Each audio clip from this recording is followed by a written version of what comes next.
We are going to continue our series on The Bible Explains, Part 250. Today, we're going to continue our mini-series within the big series of The Bible Explains, entitled, Your Next Season is Coming, Part 29. Let's first commit this to the Lord. Let us pray. Our dearest Father in heaven, we are so very thankful for how you have gathered us today. This is a beautiful day. This is the day that you have made. We will rejoice and be glad in it. Thank you so much for these beautiful people who came here today to worship you and to receive your word. Thank you also for the beautiful people who are joining us online. We commit to you this time. We commit to you this learning time, and it is our heartfelt prayer that everything that will be said and done today, all by your grace, for your glory, we pray in the name that is above every name, in the name of your Son, our Lord and Savior, Jesus Christ, by the power of the Holy Spirit. And everybody would just simply say, Amen. Palakpakan po muna natin ang Panginoon. Praise God.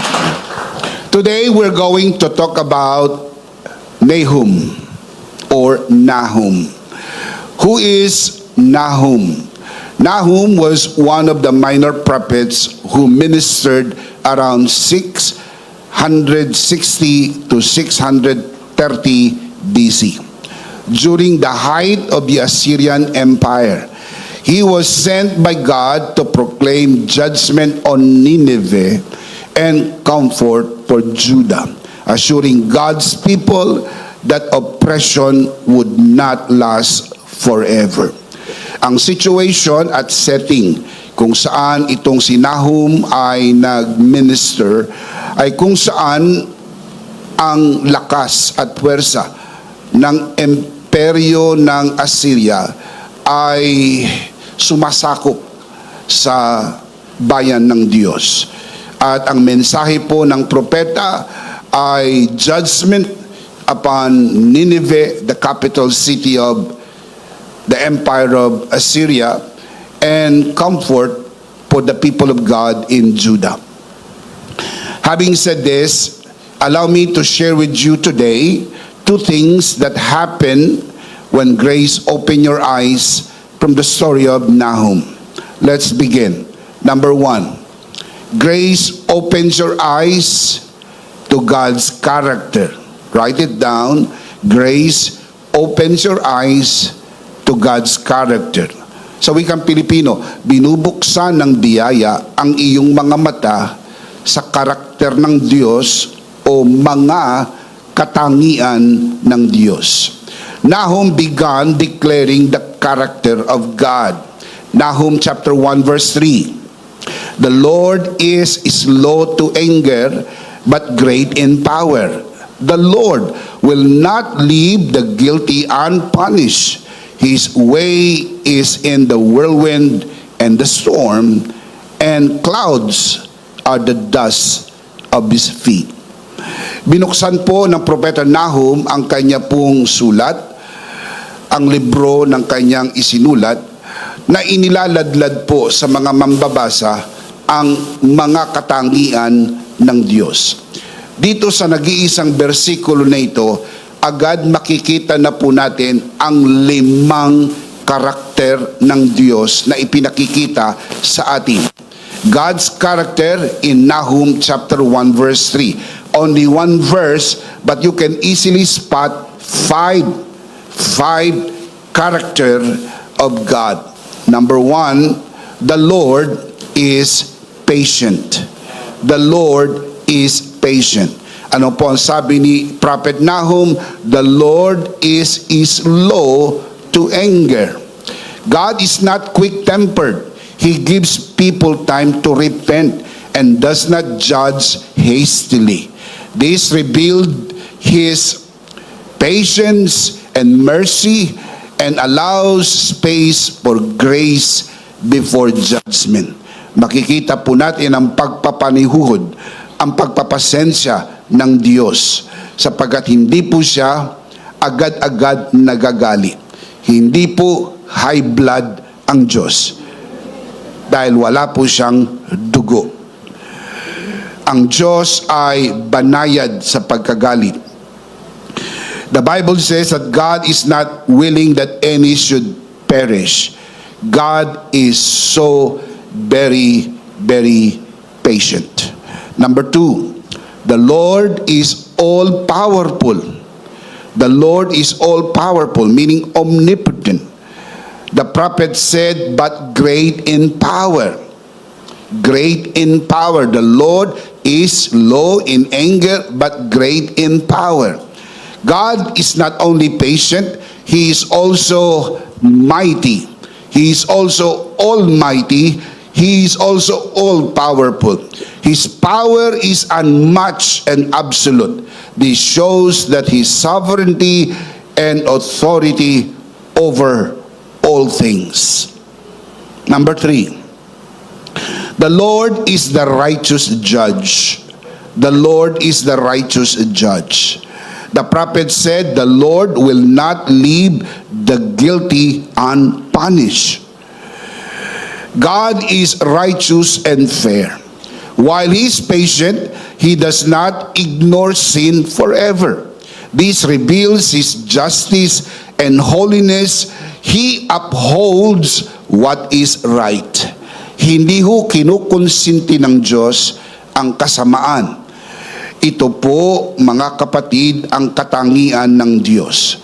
Ang krus ay larawan na makikita po nating nagtagpo ang katarungan at ang pag-ibig ng Diyos. Ang kabayaran, ang kasalanan ay kamatayan. For the wages of sin is death. For sin to be paid for, it has to be through death. No shortcut. And God provided a lamb, the perfect Lamb of God, in the person of Jesus Christ. He died on the cross to pay the penalty of our sin. Yun po ay makita natin sa krus. At yun po ay larawan ng pag-ibig ng Diyos. Nagtagpo ang pag-ibig ng Diyos para sa atin at ang katarungan. Hindi po isinaisang tabi ang kasalanan at sinabing, all right na, sige na, parang hindi na lang kayo nagkasala, wala na kasalanan, okay na yan, nang hindi nababayaran ng kasalanan. Gagamitin ito ni Satanas laban sa Diyos sapagkat ito po'y labag sa karakter ng Diyos. Hindi po pinapanagot ang kasalanan. Walang justice. Ang kabayaran ng kasalanan ay kamatayan. And God is a righteous judge and sin has to be paid for. And that is exactly what God did. God paid the penalty of our sin. He sent His Son to die our debt and paid our sin. Kaya doon sa krus, binayaran ni Kristo ang ating kasalanan at ipinamalas niya ang kanyang pag-ibig sa atin. Purihin ang pangalan ng Panginoon. Praise God. Number 4, the Lord is sovereign. The Lord is sovereign. Makita po natin, sabi ng Prophet Nahum, His way is in the whirlwind and the storm. In control po siya sa lahat ng bagay, including even the law of nature. Ipinamalas ito ng Panginoong Hesus nang siya po'y lumakad sa ibabaw ng tubig. Ipinamalas ito ng Panginoong Hesus nang kanyang pinatigil ang malakas na unos, malakas na bagyo sa gitna ng karagatan. This imagery shows that God rules over nature. Even the most powerful forces like whirlwind and storm, ipo-ipo at bagyo. It highlights His complete control over creation. Number 5, the Lord is majestic. What does it mean? Exalted above all. The prophet said, and clouds are the dust of His feet. This poetic language emphasizes how great and exalted God is. What seems massive to us is small before Him. It reveals His majesty and transcendence. Ang tindi. Ang mga ulap ay alikabok lang sa kanyang mga paa. Massive na po sa atin yon. Kung nakasakay na kayo ng eroplano, makikita ninyo ang kagandahan ng mga ulap. Mga balunbon ng mga ulap. Nang sabi ng Panginoon, tignan nyo ang mga ito'y alikabok lang sa paa ng Diyos. Kung ang ulap ay alikabok lang sa paanan ng Diyos, gaano kalaki ang Diyos? At kung ang Diyos ay malaki, ano't natatakot ka? Walang lalaki pa sa Diyos. Kaya kung malaki ang problema mo, mas malaki ang Diyos. Kaya niya ang problema mo. Shout amen. Shout amen. Nahum lived in a season when evil seemed to prevail. Yet grace opened his eyes to look beyond evil and see God's righteous rule and unchanging character. Ang ganda. Sa panahon ni Nahum, nakikita niya po ang parang hindi magandang nangyayari. Pero nakikita niya rin ang malinaw na karakter ng Diyos. Ganon din sana ang nangyayari ngayon. Hindi naman po lingid sa inyong kaalaman ang nangyayari sa ating bansa, at hindi lang sa ating bansa kundi sa buong mundo. Hindi lang po sa ating bansa kundi global. Buong mundo ay nakakaranas ng malaking pagyanig at malakas na pagyanig. Pero sa lahat ng mga ito, sana makita po natin ang hindi nagbabagong katangian ng Diyos. Sapagkat ang Diyos ay hindi nagbabago, ang kanyang mga katangian ay hindi nagbabago. Maaari magkakaroon ng material at pinansyal na krisis. Pero ang sabi ng Panginoong Hesus, masdan ninyo ang mga ibong lumilipad sa himpapawid. Walang bumabagsak kahit isa na hindi alam ng amang sumasalangit, at ang mga ito ay pinapakain ng Ama. Lalo na pa tayong kanyang mga anak, hindi tayo pababayaan ng ating Panginoon. Shout amen. Amazing, isn't it?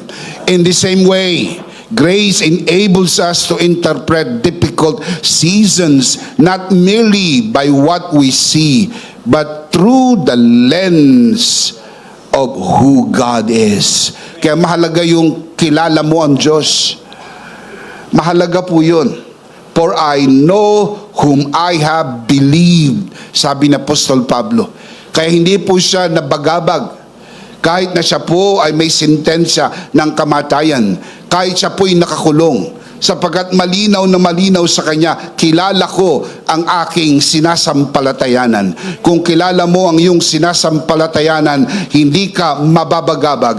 Dahil walang sakit na hindi niya kayang pagalingin, walang pangailangan na hindi niya kayang katagpuin, walang unos na hindi niya kayang patigilin, walang mataas na bundok na hindi niya kayang patagin, walang hindi magagawa ang ating Diyos. With God, all things are possible. Wala na hindi niya kayang gawin. Kaya niyang gawin lahat. Amen. Kilala mo ba ang Diyos na yung sinasampalatayanan?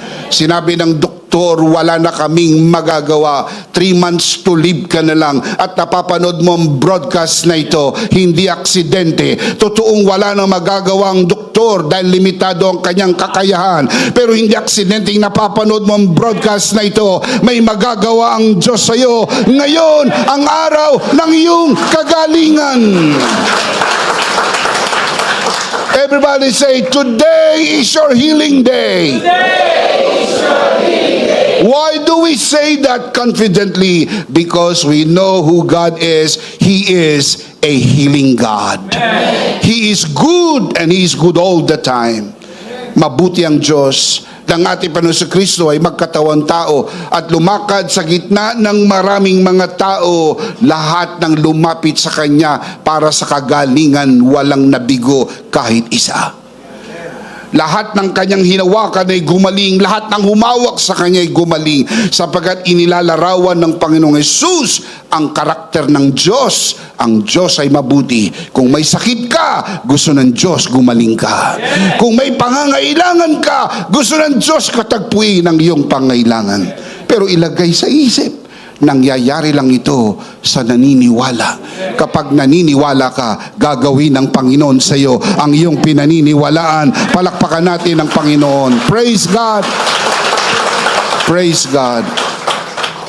The finished work of Christ gives us the clearest revelation of God's character. For at the cross, we see His justice fully satisfied and His love beautifully displayed. Napakagandang larawan ng krus, sapagkat sa krus inilalarawan ang hustisya ng Diyos. Binayaran ni Kristo ang ating mga kasalanan sa krus. Ang kabayaran ng kasalanan ay kamatayan. Hindi po dapat mamatay si Jesus. Wala po siyang nagawa para siya mamatay. Kaninong kamatayan ang kanyang ikinamatay? Ating kamatayan. Inako niya ang ating kamatayan. Inako niya ang ating kahirapan. Inako niya ang ating karamdaman. Doon sa krus, binayaran ng kanyang kamatayan upang magandang maipakita niya sa atin ang yakap ng kanyang pagmamahal. Niyakap niya tayo sa ating karumihan. Minahal niya tayo nang tayo'y hindi kaibig-ibig. Sabi sa Bible, God sent His Son, died on the cross to pay the penalty of our sin so He can show His love to us. Mahal tayo ng Diyos. Can you say Amen? Amen. Palakpakan natin ang Panginoon. Praise God.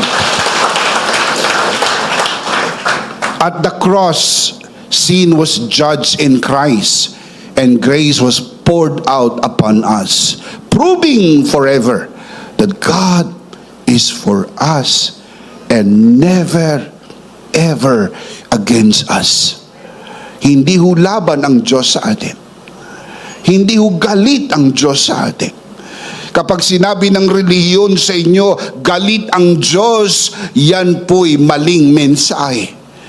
Hindi ho galit ang Diyos. Ang lahat ng galit ng Diyos sa kasalanan ay sinipsip ng dugo ang katawan ni Kristo, sapagkat binayaran niya ng lahat upang maipamalas niya sa atin ang kanyang walang hanggang pag-ibig. Kaya mahal ka ng Diyos. Mabuti ang Diyos sa iyo.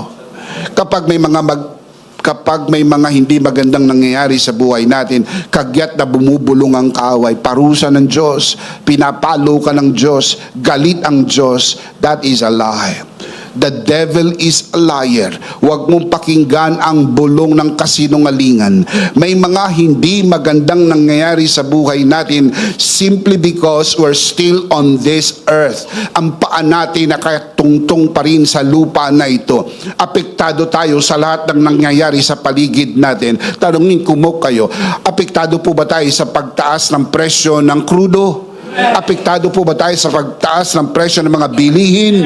Yan po'y totoo sapagkat tayo'y nandito sa mundo. Pag tumaas po ang mga bilihin ng presyo nito, pag tumaas po ang presyo ng gasolina, apektado po tayo. Pero hindi po kailangan masiraan ng loob dahil mayroong sariling ekonomiya ang Diyos. Sabi sa Biblia, ang buong mundo'y magugutom. Ang mga anak ng Diyos ay kakain at mananagana sa lahat ng mga ito. Shout Amen! Ano sabi ni Haring David? Ako'y naging bata at ako'y matanda na. Wala kong nakitang anak ng Diyos na namalimos ng tinapay. Hindi ka pababayaan ng Diyos. Huwag mag-alala. Do not worry. Do not worry. Keep on believing. Keep on declaring that you are blessed and highly favored. You are a child of God. He will always provide for you. Shout Amen. Palakpakan natin ang Panginoon. Praise God. Praise God. In light of Christ's sacrifice, difficult seasons may be viewed through the revelation of God's character displayed. Tell me where? At the cross. Ang krus ang sentro. Ang krus ang larawan. Ipinamalas sa krus ang kapahayagan ng karakter ng Diyos. Kaya nga tinawag ito ni Apostol Pablong the message of the cross. Ang buong Biblia ay mensahe ng krus. Ang lumang tipan ay hula ng mangyayari sa krus. Ang bagong tipan ay istoryang naisulat doon sa nangyari sa krus. Ang lahat ng buong kapahayagan kung ano ang Diyos, kung sino ang Diyos ay maliwanag na ipinakita sa krus ng Kalbaryo. Kaya po ang krus ang sentro ng lahat. Can you say amen? Amen. Delay is not denial, and struggle is not abandonment. Grace reminds us that God, the God of Nahum, is the same God revealed in Christ. The God of grace, mercy, righteousness, and faithfulness. Ang Diyos ay Diyos ng biyaya, Diyos ng awa, Diyos ng katuwiran at katapatan sa tipan na mayroon siya para sa atin. Keep that in your mind, that God revealed His Son, and clearly we see that God is gracious, merciful, righteous, and faithful in the covenant of love. Hindi ho nagbabago ang Diyos. Ang tipan na pinasok ng Diyos sa kanyang anak ay mananatili magpakailan-kailan paman. Ang bagong tipan ay kasunduan ng Diyos at ng anak. Hindi po kasunduan ng Diyos at natin. Kasunduan ng Diyos at ng kanyang anak. Ang kausap ng Diyos sa bagong tipan ay hindi tayo. Ang kausap ng Diyos sa bagong tipan ay ang kanyang anak. At sinabi ng Diyos sa kanyang anak, lahat ng nasa iyo ay pinagpala ko. Ang lahat ng nasa iyo ay pinagpala ko. Blessed be the God and Father of our Lord Jesus Christ, who has blessed us with every spiritual blessing in heavenly places in Christ. If you are in Christ, you are blessed. At ang pinakamataas at pinakamahalaga na pagpapala ay ang pagpapalang espiritual. Pangalawa na lang po ang material, pangalawa na lang po ang pinansyal, pangalawa na lang po ang pisikal. Ang pinakamahalagang pagpapalang natanggap mo ay napatawad ang iyong makasalanan, naisulat ang iyong pangalan sa aklat ng buhay, at tagapagmana ka ng buhay na walang hanggan, walang katumbas ang pagpapalang yan, dahil yan ay espiritual na pagpapala. Ang spiritual na pagpapala nagdadala ng pagpapalang material, pinansyal, pisikal, at lahat pa ng pagpapala. Sapagat secondary ang primary, ang spiritual blessing. Pero ang mga pagpapalang material hindi kayang magdala ng pagpapalang spiritual. Kaya pag nauna ang pagpapalang material, pinansyal at physical, nang walang pagpapalang spiritual ay hindi po pang matagalan. Pero kapag nauna ang pagpapalang espiritual, ikaw ay naging anak ng Diyos, napatawad ang iyong kasalanan, ikaw ay tagapagmana ng buhay na walang hanggan, kasama po, package, kasama sa pagpapalang espiritual. Pinagaling ang iyong karamdaman, pinagpala ang iyong buhay, pinunuan ang iyong pangailangan, kasi iyan ay binayaran ni Kristo sa krus ng Kalbaryo. Of course, may mga taong hindi ganyan ang paniniwala. Of course. Kaya nga ang tawag sa atin ay full grace. Ang tawag sa paniniwala natin full grace. Dahil yung kamatayan ni Kristo sa krus ng Kalbaryo ay buo, walang kulang, hindi kulang-kulang, sapat sa lahat ng iyong pangailangan. Kung hindi ka naniniwala, huwag mag-alala. Doon sa mga nanonood sa broadcast, kung hindi ka naniniwala, huwag mag-alala. Dahil hindi naman yan mangyayari sa iyo. Hindi pwedeng gawin ng Diyos sa iyo ang hindi mo pinaniniwalaan. Kung tumataas ang iyong kilay, nagsasalubong ang iyong kilay, at parang gusto mo mag-ahit ng kilay dahil di ka naniniwala na kasamang pagpapalang material, pinansyal, at physical, it's okay. It's okay. Okay lang yan. Huwag kang ma-high blood, huwag kang ma-stress. Relax. sapagkat iyan naman ay hindi mangyayari sa iyo. Hindi mapupunuan ang iyong pangailangan, hindi ka gagaling kung ikay may karamdaman, walang blessing and favor, dahil hindi yan mangyayari sa iyo. Tandaan, anong tinanong ni Jesus sa 2 bulag na lumapit sa kanya? Naniniwala ba kayo na kaya ko kayong pagalingin? Sumagot ang 2 bulag, opo. Sumagot si Jesus, mangyari sa inyo ang inyong pinaniniwalaan. Ang gagawin ng Diyos sa iyo ay kung ano ang iyong pinaniniwalaan. Kung pinaniniwalaan mo, gagawin ng Diyos. Sabi ng isang pastor na kausap ko, pupunta rin ba sa langit kahit hindi naniniwala sa blessing, favor, healing? Of course! Pupunta ka pa rin sa langit.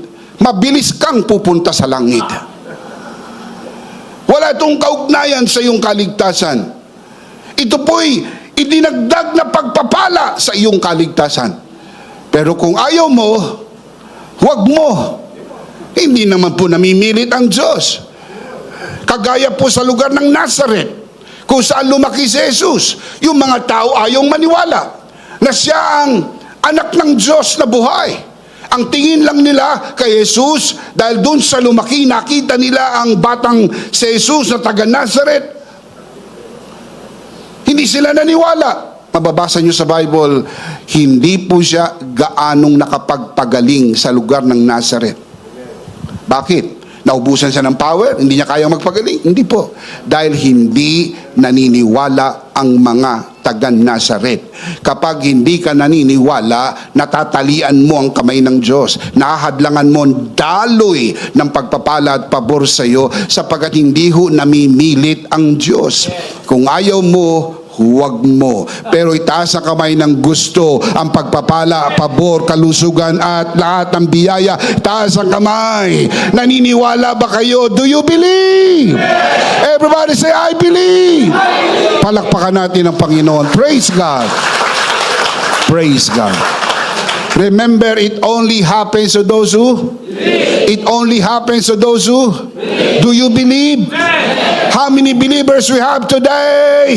Palakpakan, palakpakan. Praise God. Praise God. Practically, this means that when life becomes uncertain, we look to the finished work and allow grace to anchor our perspective. Minsan nagiging mauga. Kuminsan malakas ang turbulence. Kung nakasakay kayo sa aeroplano, minsan ang lakas. Napakagalaw. Maugang mauga. Paano mo malalamang maugang mauga? Nagkakapalitan kayo ng mukha.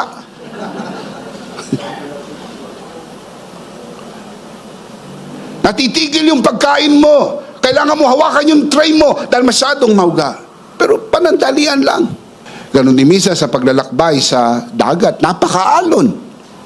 Napakaalon. Yung iba na hindi nakakaya na nagsusuka. Dahil masyadong malakas ang alon. Pero panandalian lang. Lahat ng ito nangyayari sa buhay na ito. Naglalakbay po kasi tayo. Nangyayari po yan. Misa tinatamaan ang iyong katawan, misa tinatamaan ang relasyon ninyong mag-asawa, misa tinatamaan ang inyong mga anak, misa tinatamaan ang inyong negosyo, misa tinatamaan ang iyong personal na buhay. Huwag mag-alala. Laging sapat ang biyaya ng Diyos. Laging sapat ang biyaya ng Diyos sa buhay na ito. Shout amen. Put this in your mind. Instead of asking, where is God in this? Nasaan ang Diyos ngayon? Nasa ospital ako, nasaan ang Diyos? Ang laki ng babayaran ko, nasaan ang Diyos? May problema kami mag-asawa para magkakahiwalay na ata kami, nasaan ang Diyos? Nagre-rebelde ang anak ko, may problema yata kami sa mga anak ko, nasaan ang Diyos? Where is God in this? We stand on the truth that because of God's grace upon us through the finished work of Christ, yung goodness and favor and faithfulness niya mananatili sa atin magpakailan-kailan pa man. Hindi yung nagbabago ang pag-ibig ng Diyos dahil nagbago ang panahon. Hindi yung nagbabago ang pabor ng Diyos dahil nagbago ang panahon. Tiyak magbabago ang panahon.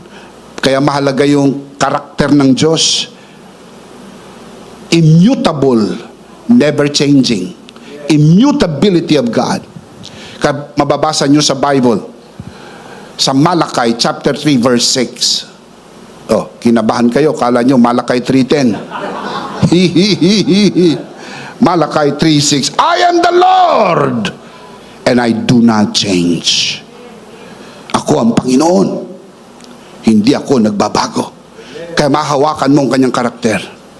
Kung naging matapat siya sa lumang kasunduan, mananatiling tapat ang Diyos sa bagong kasunduan. Amen? Ano sabi ni Jesus? Langit at lupa ililipas, ang kanyang salita mananatili magpakailan-kailan pa man. Heaven and earth will pass away, but my words will never pass away. Ano sabi ng Hebrews 13:8? Jesus Christ is the same yesterday, today, and forever. He never changes. Hindi yung nagbabago. At kung hindi nagbabago ang Diyos, ipayapa mo yung sarili. Magbabago ang presyo ng gasolina. Tumaas. Hindi ba't bumaba na? Bishop, kakaunti ang ibinaba. Pag magtaas, ang dami. Pag magbaba, kaunti Well, ano ba? Ayaw nyo ba bumaba? Gusto nyo tuloy-tuloy tumaas? Iba nagre-reklamo pa, kaunti daw ang ibinaba. Mabuti na kahit na kaunti, bumaba. Dahan-dahan. Ang totoo naman, tumaas, bumaba. Hindi nagbabago ang probisyon ng Panginoon sa iyo. Lagi kang kumakain, masagana ka, pinagpala ka, pinaburan ka. Shout amen. Praise God. Praise God. Palakpakan natin malakas ang Panginoon. Praise God. Praise God. Grace opens our eyes to God's character so that fear gives way to faith. Confusion gives way to clarity. And uncertainty gives way to restful confidence in His unchanging grace. Hindi yung nagbabago ang biyaya ng Diyos. God will be forever the same. Kaya po siya the great I am. Laging the great I am. Kahapon, ngayon at magpakailanman, hindi magbabago ang Diyos. The God of grace will remain the same and the same forever. Can you say amen? Number 1, grace opens your eyes to God's character. Number 2, grace opens your eyes to the message of peace. Grace opens your eyes to the message of peace. Binubuksan ng biyaya ang iyong mga mata sa mensahe ng kapayapaan. Though Nahum announced judgment on Nineveh, his message also carried a word of peace for Judah. I'll show you. Nahum chapter 1 verse 15. Look, there on the mountains, the feet of one who brings good news, who proclaims peace. Sa gitna ng hindi magandang nangyayari sa panahon ni Prophet Nahum, ang mensahe ay mensahe ng kapayapaan. Sabi niya, look, there on the mountains, the feet of one who brings good news, who proclaims peace. Peace. In the midst of oppression and fear, grace opened Nahum's eyes to see that God's final word for His people was not affliction but peace. Hindi kasi tayo makakapili ng mga pangyayaring magaganap sa buhay natin. Hindi po Talagang may mga unexpected things na mangyayari sa life natin. Kasi nandito tayo sa panahong ito na nagbabago lahat. Ang bilis ng mga pagbabago. Napakabilis ng mga pagbabago. Kaya kinakailangan mong makita yung hindi nagbabagong karakter ng Diyos at yung mensahe ng kapayapaan sa gitna ng kabagabagan. Kasi, sabi ni Jesus, in the world, you shall have tribulation. We're still in the world. So what do we have in this world? Tribulation. Kaya may mga pag-uga, may pagsubok, may paghuhusig, may mga trials, may mga tribulation. Grace transitioned him, referring to Nahum, from merely seeing the darkness of the moment into seeing God's message of peace for God's people. Nakita niyo yung transition sa gitna ng mga hindi magandang pangyayari, ang mensahe ng Diyos sa pamamagitan ng propeta Nahum sa kanyang bayan, kapayapaan, peace. Ano po ba yung kapayapaan? The Hebrew word for peace is shalom, which means far more than the absence of conflict. Shalom speaks of wholeness, completeness, well-being, and harmony in every area of life. Alam niyo po ba kung bakit tinawag na disease ang sakit? Kasi not ease. Ease, you don't feel anything bad. Ease. Disease, you feel something wrong in your body. That is why it's called disease. Kapag mayroong sakit, walang harmony ang iyong katawan. Di ka makayuko, di ka makaupo, di ka makalakad. You feel unease. May masakit sa loob, hindi mo malaman, buto ba yun, muscle ba yun, organ ba yun, hirap na hirap ka. Nahihirapan kang kumain, nahihirapan yung system ng body mo, etc., etc. Kaya ang tawag po ron, mga kapatid, disease. Anong tawag po dyan? Walang peace ang body. May balita po ko sa inyo, ang mensahe ng shalom ay hindi lamang po kawalan ng conflict. Ang ating katawan ay kailangan ng shalom. Kapayapaan. Yung pag na humiga ka, bumilang ka ng 10, nakatago ng lahat. Nakatulog ka ng mahimbing. Yung iba problema ang matulog. Ako ang problema ko magising. Sinasabi madalas si Pastor Radyo, pagka humiga ka, tuloy-tuloy ka nang natutulog. Totoo po yun. Pag nahiga na po ako, tuloy-tuloy na ako nakakatulog. Di ko nga alam kung magigising pa ako eh. Tuloy-tuloy. Just tuloy-tuloy lang. Payapa. I have no problem with sleeping. I am nearly 60 years old. Of course, may mga ilang mga nakikita ka na mga pagbabago sa iyong katawan, nararamdaman mo, na parang nagpaparamdam yung tuhod mo. Yung ibang mga pastor ay nag-aaya pang mag-basketball. Ang sabi ko, ipagpe-pray ko na lang kayo. Nararamdaman mo yung tuhod, nararamdaman mo yung pagka naupo ka, nahihirapan kang tumayo, kailangan mo pa ng may pakitayo mo nga ako. Things like that.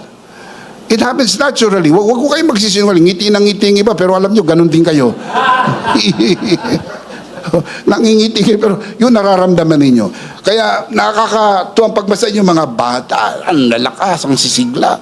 Yung mga may 20% discount, pati pagkain nyo may discount. Kala nyo naka-discount lang kayo sa bayad, pati yung pagkain nyo discounted na, hindi na kayo makakain katulad ng dati. Hindi na kagaya ng dati. Hindi na kayo makalaban sa eat all you can. Nung kabataan ninyo, kapag, eat all you can, punta ka na kagad. Walang babaan ng kutsara. Walang usap-usap. Pero ngayon, ayaw na. Sabi ng mga may edad, ay, huwag tayo dyan. Lugi. Hindi tayo pwede dyan. Kaya doon na lang sila sa mga pira-piraso na Quaker Oats. Pero, ano po ang mensahe kapag nakakaramdam ka ng ganyan? Kausapin mo ang iyong katawan at sabi mo, Shalom, Shalom, Shalom, kapayapaan sa aking katawan, kalusugan sa aking katawan. Shout Amen. Amen. Completeness. May mga kakulangan. Shalom, Shalom. The Lord will always provide. Ang Shalom, mga kapatid, ay mensahe na ibinigay sa lumang tipan. Sa Hebreo, shalom. Ang katumbas po niyan sa Griego ay charito. So some people are using shalom, fine, no problem. I have no problem with that. We will never argue with that. But in the New Testament, ang Greek word charito. Kasi parehas lang ang kahulugan po nila. Pag ikaw ay charito, blessed and highly favored. Buong pagpapala ng Diyos, mula ulo hanggang paa, loob at labas, espiritu, kaluluwa at katawan ay saklaw ng pagpapala ng Diyos. Amen? Sabi ng iba, pag tumatanda na, kapatid, you can just confess that if you want to, pero you can reverse that if you want to. Speak life over your body. Kakausapin mo yung sarili. Haharap ka sa salamin. Nagiging makakalimutin ka, kakausapin mo yung sarili mo, sabihin mo, huwag kang magiging makakalimutin. I speak life. Hinahanap mo yung salamin mo, nandito sa taas mo yung salamin mo. Asan yung susi? Nasa yung susi na sakyan. Umaandar na yung sasakyan. umaandar yung sakyan, hanap mo ba yung susi? Di ba? Yung iba po nakakalimutan.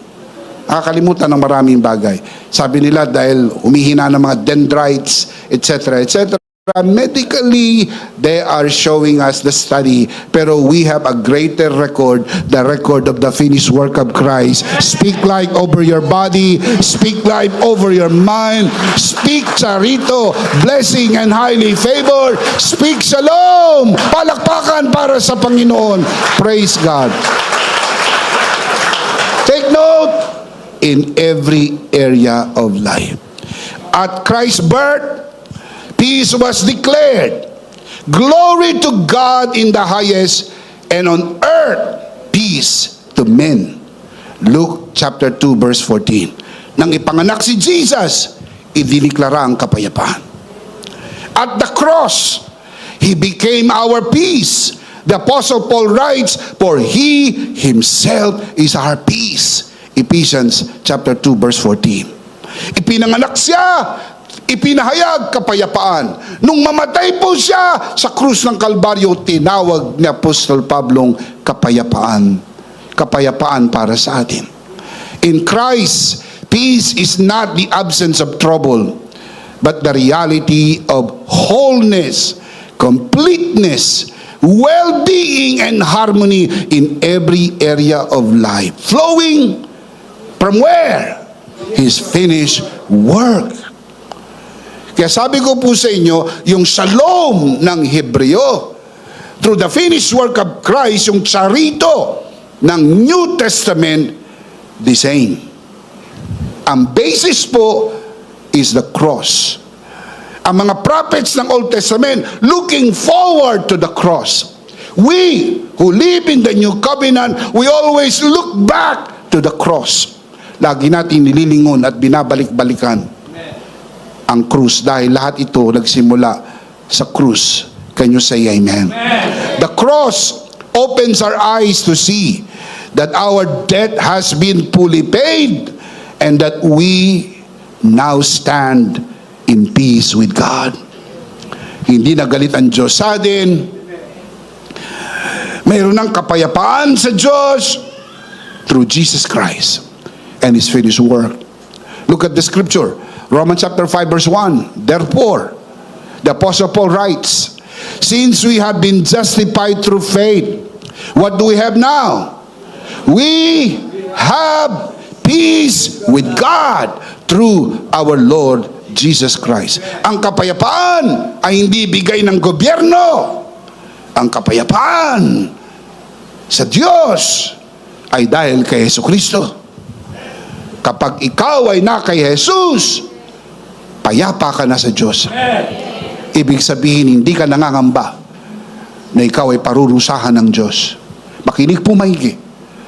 Hindi ka na parurusahan ng Diyos. Inako na ni Kristo ang parusa ng iyong kasalanan sa krus ng Kalbaryo. Hindi na magagalit ang Diyos sa iyo. Dahil ang lahat ng galit ng Diyos sa kasalanan, sinipsip ng duguang katawan ni Kristo. Ang tawag po dyan, propitiation. Sabihin po natin, propitiation. Bigkasin natin ng maayos. Propitiation. Malapit na. May konting kembot. Propitiation. Very good. Praise God. Alam niyo ang Tagalog ng propitiation? Pampalubag loob. Grabe. Yung kamatayan ni Kristo sa krus, tinawag na pampalubag loob. Ano ibig sabihin? Naglubag ang loob ng Diyos nang makita niya ang kanyang anak mamatay sa krus ng Kalbaryo. Kaninong kasalanan ang kinarga ni Jesus? Sa atin. Kaninong kamatayan ang ikinamatay ni Jesus? Sa atin. He who knew no sin became sin, that we might become the righteousness of God in Christ Jesus. Kaya hindi na po magagalit ang Diyos sa iyo. Ang asawa mo maaari, ang magulang mo maaari, ang pastor mo malamang, pero ang Diyos hindi na magagalit. Praise God, praise God, give Him praise. Are you happy today? Palakpakan, palakpakan, praise God. God is not against you. God is for you. God is with you. God is for us. Can you say amen? As a result of having peace with God, we now have the peace of God guarding our minds and hearts in Christ Jesus. Yung isa, peace with God. Romans 5:1. Sa Tagalog, yung kapayapaan sa Diyos. Dahil meron ka noon, magkakaroon ka na ngayon ng peace of God, kapayapaan ng Diyos, na magbabantay sa iyo sa paglalakbay sa buhay na ito. Philippians chapter 4, verse 6 to 7. Do not be anxious about anything, but in everything by prayer and petition, with thanksgiving, present your requests to God. Verse 7, and the peace of God, which transcends all understanding, will guard your hearts and your minds in Christ Jesus. Are you in Christ Jesus? Amen. You have peace with God and you have peace of God. In the middle of this, payapa tayo. Dahil alam nyo, kapag dumilim ang gabi, palapit ng palapit ang magandang umaga. Kapag ganito na nangyayari sa paligid natin, ang sabi po ni Apostol Pablo, look up. Tumingin ka na sa taas, sapagkat ito po ay mga palatandaan, malapit na ang araw ng pagbabalik ng Panginoon. And even the Lord Jesus said, when you see all these things, look up, for your redemption draws nigh. Malapit na, hindi na po matagal. Konting kembot na lang. Ika nga nila, hindi na magtatagal. Laging maniwala. Huwag niyong bibitawan ang bit. Praise God. Palakpakan natin si Lord. Amen. Amen. Like Nahum, we learn to see beyond oppression into God's assurance that darkness is never final. Darkness is never final. Even in darkness, God's peace will guard our minds and hearts in Christ Jesus. Are you in Christ Jesus? The peace of God will always be there to guard you all the way. Grace opens our eyes to see that God has spoken the message of peace through the cross, and that His final word always, peace. Peace. Kapayapaan sa Diyos, kapayapaan ng Diyos. Peace with God and peace of God. All through the cross, the finished work of Jesus Christ. And if you believe that, say amen. Amen. Let's see them again. Two things when grace opens your eyes. of course, from the story of Nahum. Let's read them out loud, malakas, sabay-sabay. Number 1. Grace opens your eyes to God's character. Number 2. Grace opens your eyes to the mysteries. Grace opens your eyes to God's character, and grace opens your eyes to the message of peace. Let me give you the life application. Number 1, see every season through the lens of God's character. Anumang mga pangyayari sa buhay ninyo, lagi niyong titignan sa lente ng katangian ng Diyos. Can I say this from my heart because I believe it is important? God is good all the time. God is good, and He is so good to be unkind. God is wise. We may not understand it. God may not sit down with us and explain everything. But learn to trust the heart of God. Why? Because God is so good to be unkind. God is so wise to be mistaken. You may not see His hand, see the plan, trace His hand, but you can trust His heart. God is good all the time. Palakpakan si Lord. God is good all the time. In the context of Nahum, this means refusing to let the darkness of the moment define who God is to you. Kapag may mga hindi nangyayari, let me rephrase that, kapag may mga hindi magandang nangyayari, huwag niyong baguhin ang paniniwala niyo sa Diyos. Mabuti pa rin ang Diyos, kahit mag-iba ang ihip ng hangin. Mabuti pa rin ang Diyos, kahit anong mangyari. Hindi ba't yun ang struggle ni Job? Nung mga hindi magandang nangyari sa buhay niya, anong sabi ng kanyang asawa? Sumpain mo na ang Diyos at mamatay ka na. Maraming mga taong hinahanap nila immediate escape. Matakasan ng problema na to. Gumaling agad kahit ibenta ang kaluluwa kay Satanas. Sumpain mo ang Diyos at mamatay ka na. Matakasan mo na yung kalunos-lunos mong kalagayan. Mabayaran mo na yung utang mo. Makaahon ka na. Hirap ka na. Iwanan mo na yung paniniwala mo. Pag grasya ka, tignan mo nangyari sa'yo, disgrasya.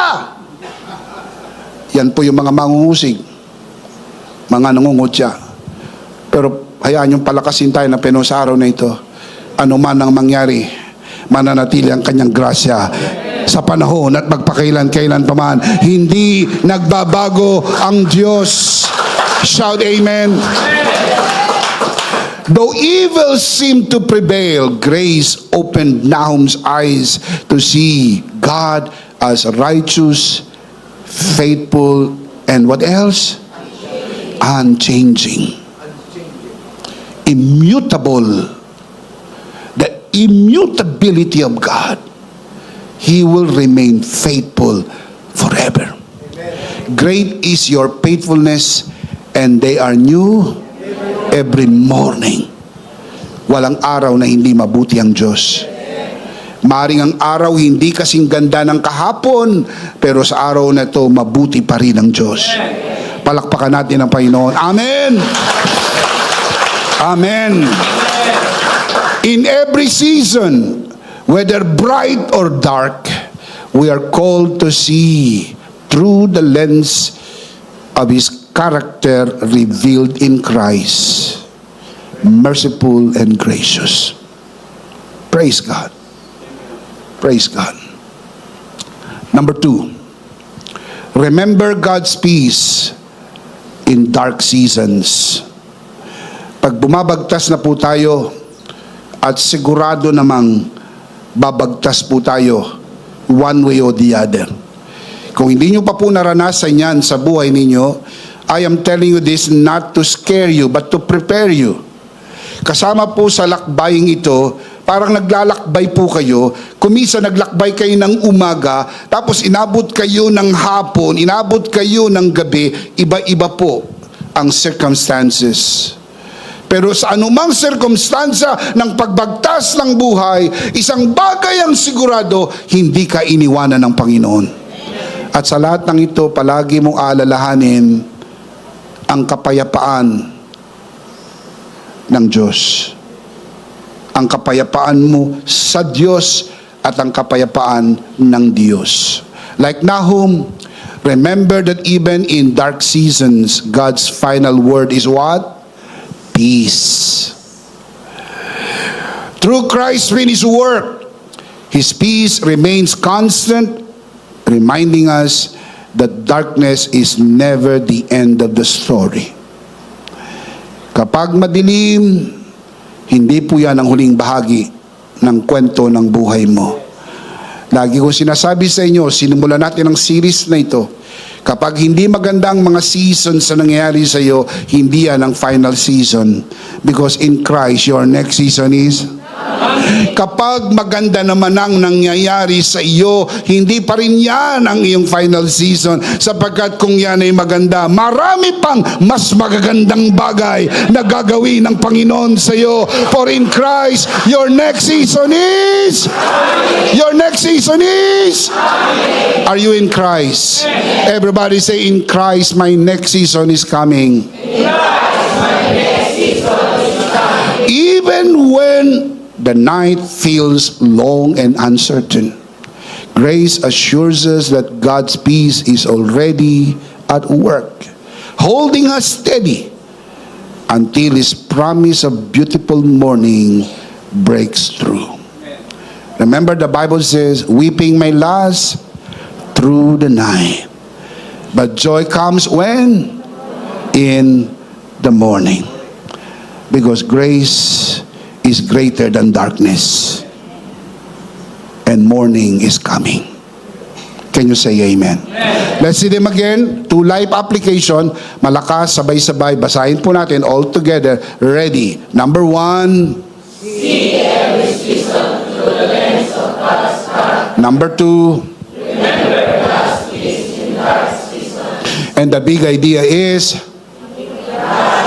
My next season is coming. one more time. My next season is coming. And the season, your next season, is the season where grace opens your eyes to see God's character and His peace at work. Of course, we do not want to end this broadcast without giving you, talking to the people who are watching this broadcast, and even the people who are in this sanctuary, the opportunity to receive Jesus today and be saved. Tanggapin mo si Jesus, matanggap mo ang kapayapaan sa Diyos, at matanggap mo ang kapayapaan ng Diyos, sapagkat ito ang araw ng iyong kaligtasan. Habang nanonood ka sa broadcast na ito, inaanyayahan kita, itaas mo ang iyong 2 kamay, ipikit ang iyong mata. Samahan po natin ang ating mga bisita na nanonood sa broadcast na ito, sa lahat ng narito sa loob ng bulwagang ito. Taas natin ang ating 2 kamay, ipikit ang mata, iyuko ang ulo. Manalangin po tayo ng pagtanggap. If you will do this for the first time, I want you to pray this prayer from your heart. At kung nagawa mo na ito minsan sa buhay mo, you're already saved. I am asking your good heart to just help those who will do this for the first time. Manalangin na po tayo. Panginoong Jesus, ako po'y makasalanan. Hindi ko po kayang iligtas ang aking sarili. Ako'y mapapahamak ng hiwalay sa iyo. Narinig ko po ang mabuting balita. Ako po'y naniniwala. Tinatanggap kita sa aking puso bilang aking Panginoon at aking tagapagligtas. Salamat po, pinatawad mo na ang aking mga kasalanan. Isinulat mo na ang aking pangalan sa aklat ng buhay. Sa pangalan ni Jesus, Amen. Ako na lang po mananalangin, Ama, sa oras na ito, itinataas ko po sa harapan ng sino man sumunod sa panalangin ng pagtanggap sa unang pagkakataon sa loob ng bulwagang ito, lalo na sa mga nanonood sa broadcast na ito. Pinagkakatiwala po namin sila sa iyong kagandahang loob na sila'y lumago sa biyaya at sa bagong natagpuang pananampalataya. Sa pangalan ng Panginoong Hesus, tayo po'y magsabi ng Amen. Palakpakan po natin ang Panginoon. Praise God. Ihanda po natin ang ating mga sarili. Tayo po'y darako sa banal na komunyon. Kunin po natin ang ating communion elements.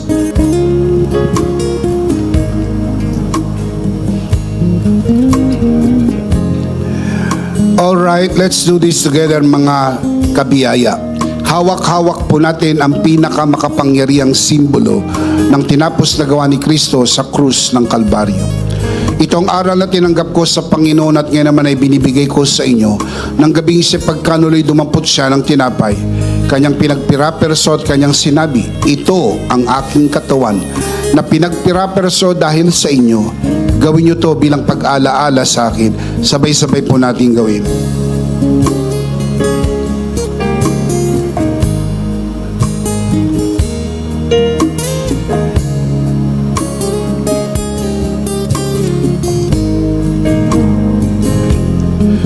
Gayon din naman matapos maghapunan ay kanyang hinawakan ng saro at kanyang sinabi, ito ang saro ng bagong tipan na pinagtibay ng aking dugo.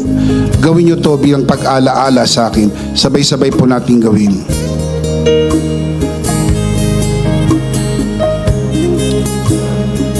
Ate po itaas ang ating dalawang kamay at sumunod po tayo sa panalangin na ito. Aming Ama, maraming salamat po sa aming Panginoong Hesukristo. Panginoong Hesukristo, maraming salamat po sa iyong banal na dugo na iyong itinigis sa krus ng Kalbaryo. Dahil po dito, lahat ng aming kasalanan ay iyon ang pinatawad. Maraming salamat po sa iyong katawan na nabugbog at nasugatan. Dahil po dito, lahat ng aming sakit ay iyon ang pinagaling. Gaya ng nasusulat sa iyong mga sugat, ako'y magaling na. Ako'y naniniwala, ako'y magaling na. Aking dinideklara, ako'y magaling na. Ako'y malusog, malakas, masigla, pinagpala, pinaburan, at mabubuhay ng mahaba. Sa pangalan ni Jesus, maraming salamat po, Banal na Espiritu, sa iyong kapahayagan sa mensahe ng biyaya. Sa pangalan ng Panginoong Jesus, Amen. Amen. Palakpakan po natin si Lord. Praise God. Isang beses pa at malakas sabay-sabay. Ano po ang ating big idea? Mas malakas pa? Last of all, let me speak to your heart, you who are watching this broadcast. If this broadcast has blessed you, and if not asking too much, I would like you to bless this ministry with your love offering, so that together we can reach the world with the message of full grace. And from the bottom of our hearts here at EMI, we would like to say thank you. Thank you so very much for giving to the Lord. We'll see you next Sunday, prayerfully on site, but definitely we'll see you again online. Ako po, si Bishop Emmy, kasama po si Pastor Joe at ang kabuuan ng The Lord's Community and EMI Broadcast. Maraming salamat po. Stay a beat for more announcement. Stay blessed and stay connected. Always remember, in Christ, you are forever. Sarito!